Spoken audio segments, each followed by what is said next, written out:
Was talking to a friend a few years ago. What you do in the lab, he wanted to know.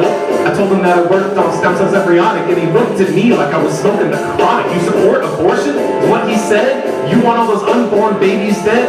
Man, you way off, I shouted back. Stem cells ain't abortion, and that's a fact. But I did some thinking and I had to pause. Try to figure out the underlying cause of this confusion about the way stem cells are made and how it got mixed up with Roe versus Wade. The stem cells, the scientific facts seem clear, but you add in ethics, those straight lines disappear. It's black and white is what some might say. In reality, it's more like 50 shades of gray. So when we talk stem cells, we talk the question of life, where you know there's nothing going on but hatred and strife.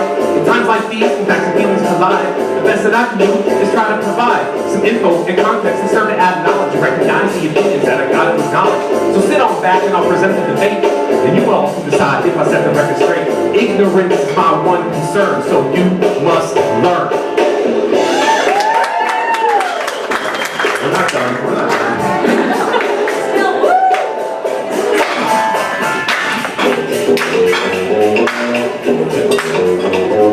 Can only last if you don't need it. Since the 1800s, scientists wanted to know how to grow a cell like an embryo. In addition, the lab was of every flavor.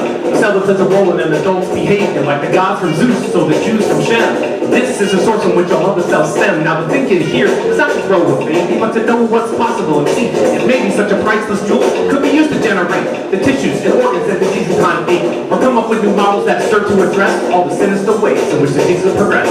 For a long time, this theory stayed an ideal, despite the blood, sweat, and tears trying to make it free real. Scientists realized the only way to recover stem cells was take an embryo straight out of the mother. Thing is, ain't no way you can extract a fetus from a pregnant woman and adjust the fetus.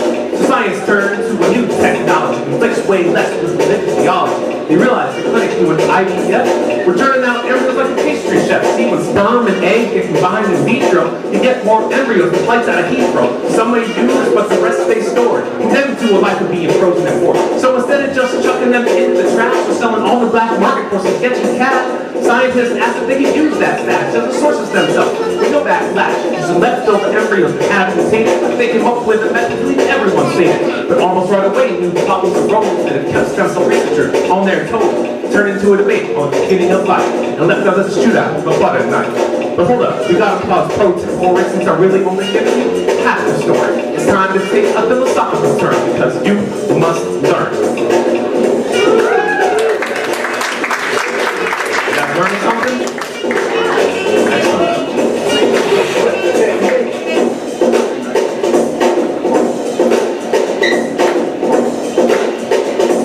There we go.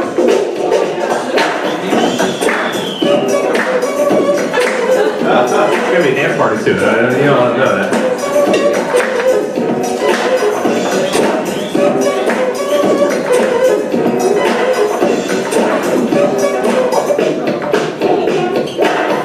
Life and when does it begin? Ask different folks and the answers ring. And a biologist would say that a cell keeps dividing forever and ever, like some circle of life.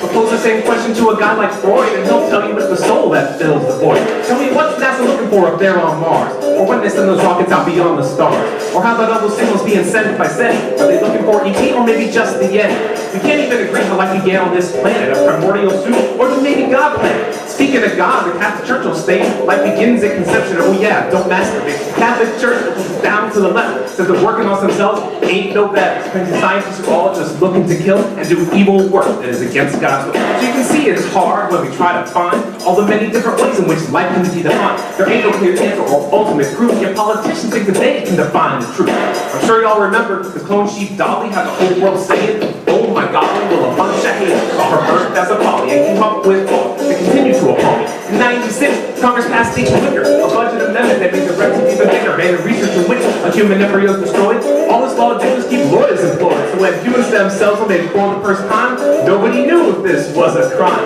An embryo was destroyed, but it wasn't going anywhere. You just leave it in the fridge. Is that really fair? Back and forth to try to sort things out, while the public's voice broke through a whisper to its doubt. Murder, its progress came the chorus of voices, trying to convince the undecided of their choices. Thankfully, the laws got a lot clearer, but opinions on both sides are held even here. And unlike law, opinions are hard to overturn. That's why you must learn. Alright, let's finish this off.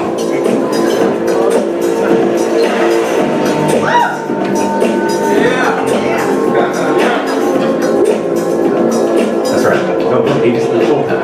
you didn't used to.